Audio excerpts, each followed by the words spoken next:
നബിദിനം ഇസ്ലാമികമാണ് എന്ന് തെളിയിക്കാനുള്ള ഒരു അവസരം ഒരു 15 മിനിറ്റ് നിങ്ങൾക്ക് തരാൻ കഴിയും. എന്നെ ചോദിച്ചത് ഒന്ന് പറഞ്ഞു തരുന്നു.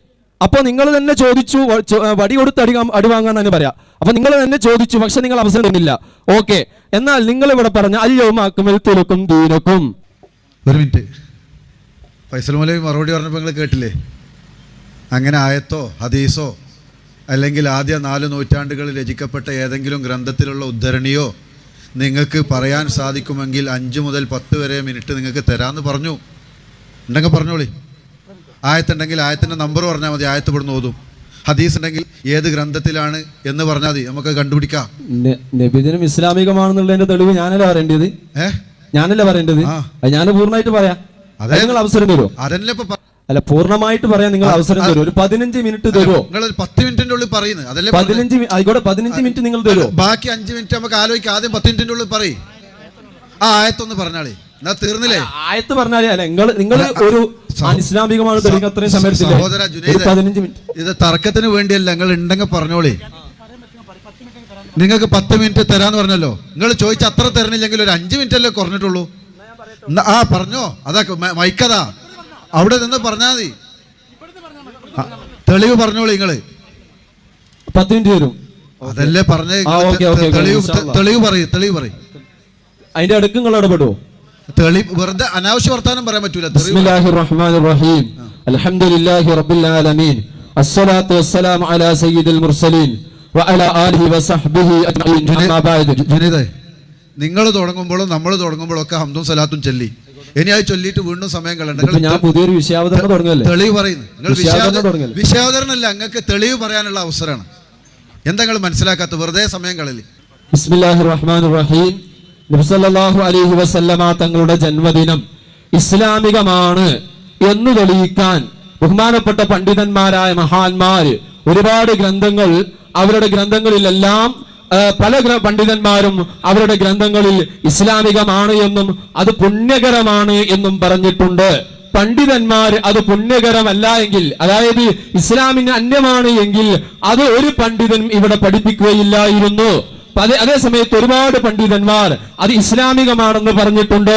പക്ഷെ ചില പണ്ഡിതന്മാർ അക്കാലഘട്ടത്തിൽ നടന്ന ആണും പെണ്ണും ഇടകലർന്നുകൊണ്ടും അതുപോലെയുള്ള ചില മോശപ്പെട്ട രീതിയിൽ നടന്ന ചില മൗലിദുകളെ ഇമാം ഫാക്കിഹാനി അടക്കമുള്ള പണ്ഡിതന്മാർ എതിർത്തിട്ടുണ്ട്. അതുപോലെ മറ്റു ചില പണ്ഡിതന്മാരും അത്തരം മൗലിദുകളെ ഈ മൗലിദിന് തെളിവില്ല എന്ന നിലയ്ക്ക് അത്തരം മൗലിദുകളെ മാത്രം എതിർത്തിട്ടുണ്ട്.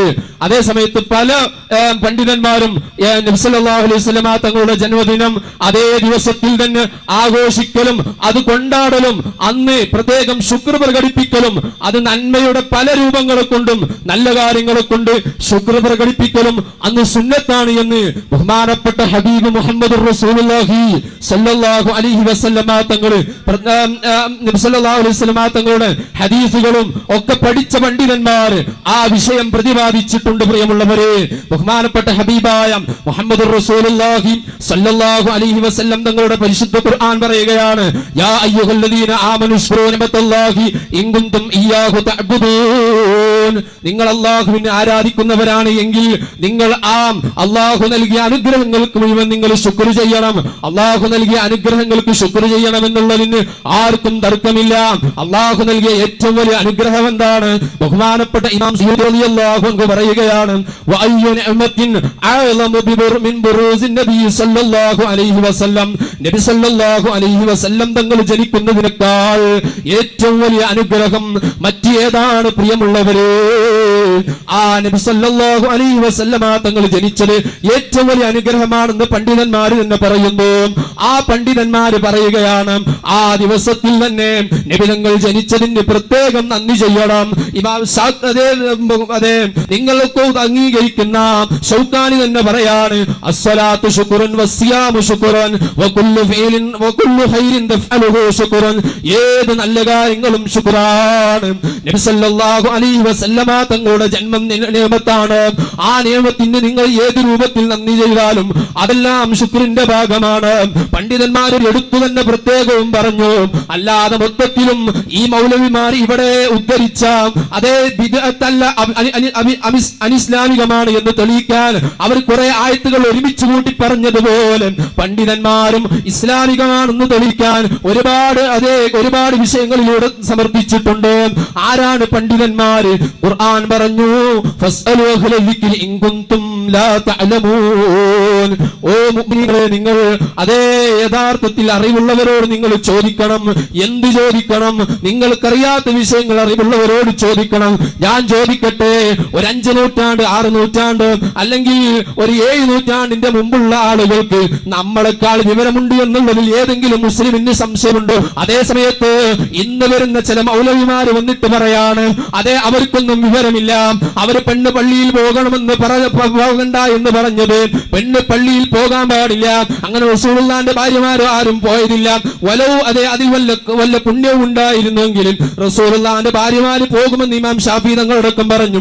അതുപോലെ പല വിഷയങ്ങളും മുൻഗാമികൾ പറഞ്ഞു. ആ പണ്ഡിതന്മാര് അവർ ദീനിന്റെ ആളുകളാണ്. ദീന് അവരെ നോക്കി അവരിൽ നിന്നാണ് ദീന് മനസ്സിലാകുന്നത്.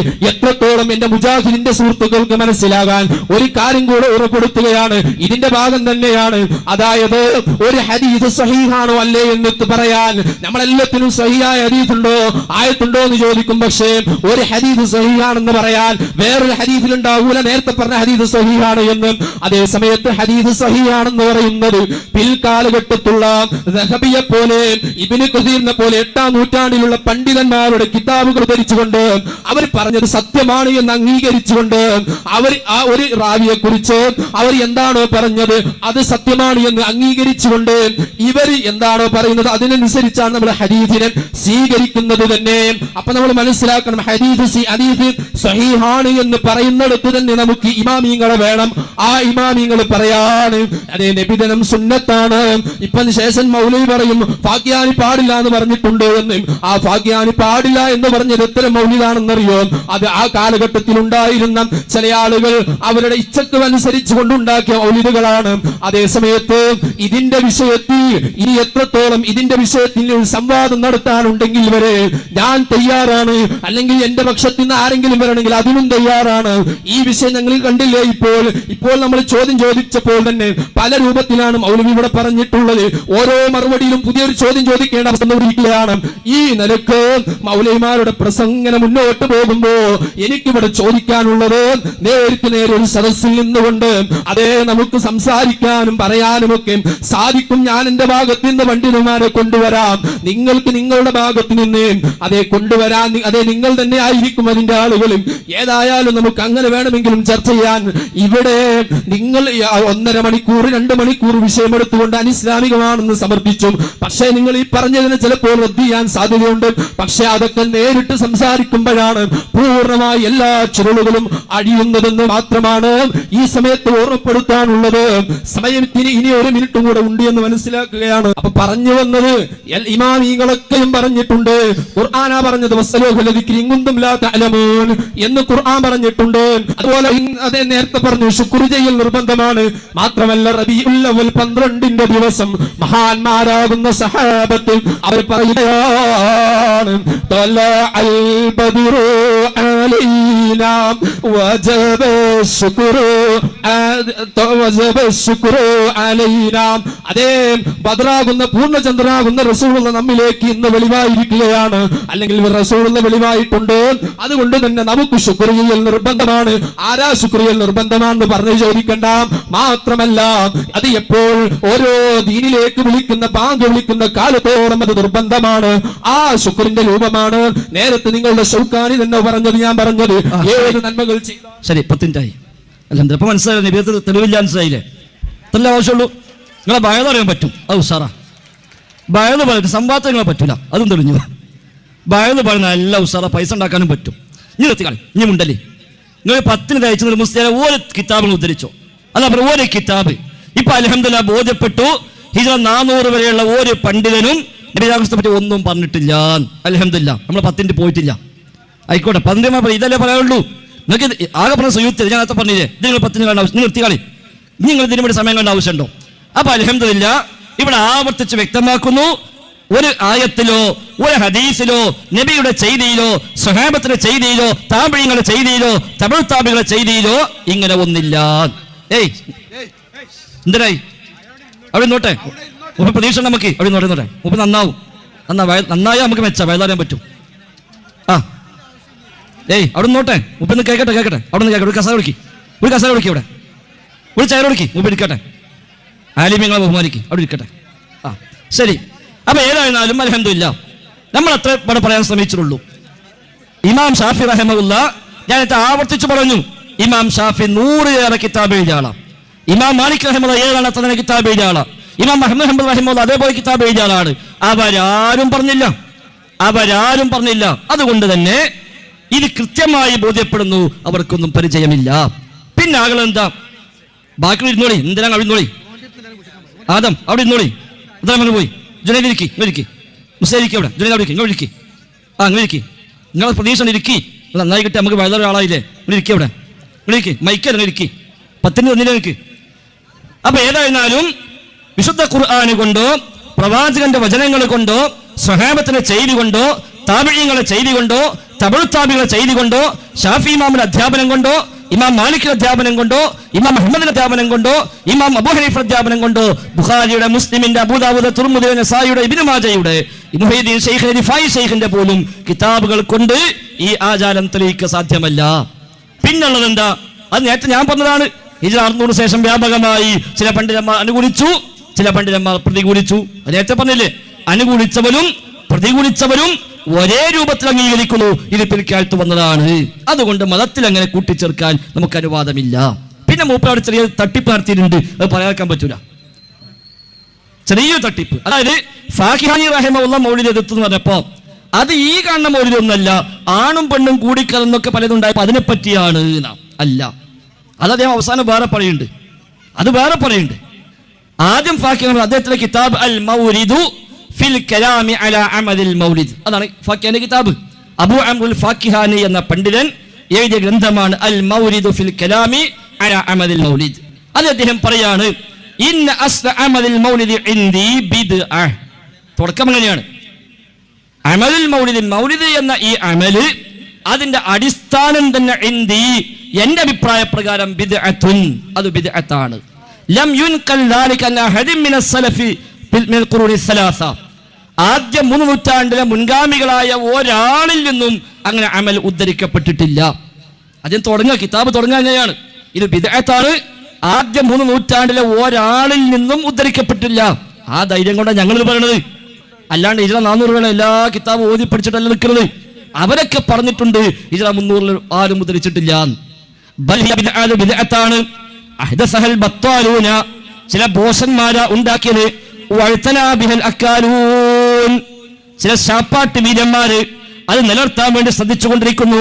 വശഹവത്തു നഫ്സിൻ, ചില ദേഹേച്ഛക്കാരും ചില തീറ്റക്കുതിയന്മാരും ചില ദേഹേച്ഛക്കാരും അത് നിലനിർത്തിക്കൊണ്ടുപോകാൻ വേണ്ടി അവർ ശ്രദ്ധിക്കുന്നുമുണ്ട് എന്ന് അദ്ദേഹം പറയാണ്. ഇത് ഇസ്ലാമികമായ നിയമങ്ങൾ 5 വെച്ച് നമുക്ക് പരിശോധിക്കാം. ഒന്നുകിൽ വാജിബാകണം, അല്ലെങ്കിൽ സുന്നത്താകണം, അല്ലെങ്കിൽ ഹലാലാകണം, അല്ലെങ്കിൽ കറാഹത്താകണം, അല്ലെങ്കിൽ ഹറാമാകണം. ഇതല്ലേ ഇസ്ലാമിലുള്ളൂ. ഇത് വാജിബല്ല എന്ന് ഉറപ്പാ ഫാഖിഹാനി പറയാം, സുന്നത്തുമല്ല എന്ന് ഉറപ്പാ. പിന്നെ ജായിസ് ഏതായാലും ആകൂല, കാരണം എന്താ, ദീനിൽ പുതുതായി ഉണ്ടാക്കൽ ജായിസ് അല്ലല്ലോ, അതുകൊണ്ട് അനുവദനീയവുമല്ല. ഇനി ബാക്കിയുള്ള ഹറാമോ കറാഹത്തോ മാത്രമാണ്, അതാവാനേ നിർവാഹമുള്ളൂ എന്ന് അദ്ദേഹം പറയാ. വഹാദാ ജവാബി ബൈന യദൈല്ലാഹി തആല ഇൻ അൻഹു സുഇൽതു.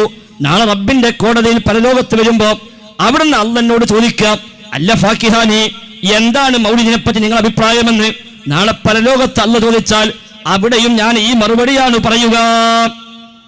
നാളെ പരലോകത്ത് റബ്ബെന്നെ കൊണ്ടെന്ന് ചോദിക്കാം, എന്താണ് അഭിപ്രായം മൗലിദിനെ പറ്റി എന്ന് മഹ്ശറിൽ ചോദിച്ചാൽ അവിടെ വരെ വഹാദാ ജവാബി ബൈന യദൈല്ലാഹ്, അള്ളാഹിന്റെ മുന്നിലും ഈ മറുപടിയാണ് ഞാൻ പറയുക. ഇൻ അൻഹു സുഇൽതു, അതേക്കുറിച്ച് ചോദിക്കപ്പെട്ടാൽ എന്നാണ് ഫാഖിഹാനി പറഞ്ഞത്. ഇബ്നു ഹാജുൽ മാലിക്കി മൗലിദിനെ കുറെ നന്മകൾ എടുത്തു പറഞ്ഞ് അത് അംഗീകരിച്ച ആളാ. അതേ ഇബ്നു ഹാജ് പറഞ്ഞത് എന്താ, ഇത് ബിദ്അത്താണ് ബിനഫ്സി നിയ്യതിഹി ഫഖത്ത്. മൗലിദ് എന്നൊരു നിയ്യത്ത് കൊണ്ട് തന്നെ അത് ബിദ്അത്താണ്. ആണും പെണ്ണും കൂടിയതല്ല, അത് വേറെ. അത് നോളജിസിറ്റി വരുന്ന മുമ്പേ ഹറാമ്, ഇപ്പൊ ഹറാമില്ലല്ലോ. ആണും പെണ്ണും കൂടുമ്പോഴല്ല പ്രശ്നം. നേരെ മറിച്ച് ബൽ ഹിയ ബിദ്അ ബിനഫ്സി നിയ്യതിഹി ഫഖത്ത്, മൗലിദ് എന്ന നിയ്യത്ത് കൊണ്ട് തന്നെ അത് ബിദ്അത്താണ്. എന്തേ കാരണം? സഹാബിമാരോ ശേഷക്കാരോ അങ്ങനെ നിയ്യത്ത് പുതുതായി കൊണ്ടുവന്നിട്ടില്ല.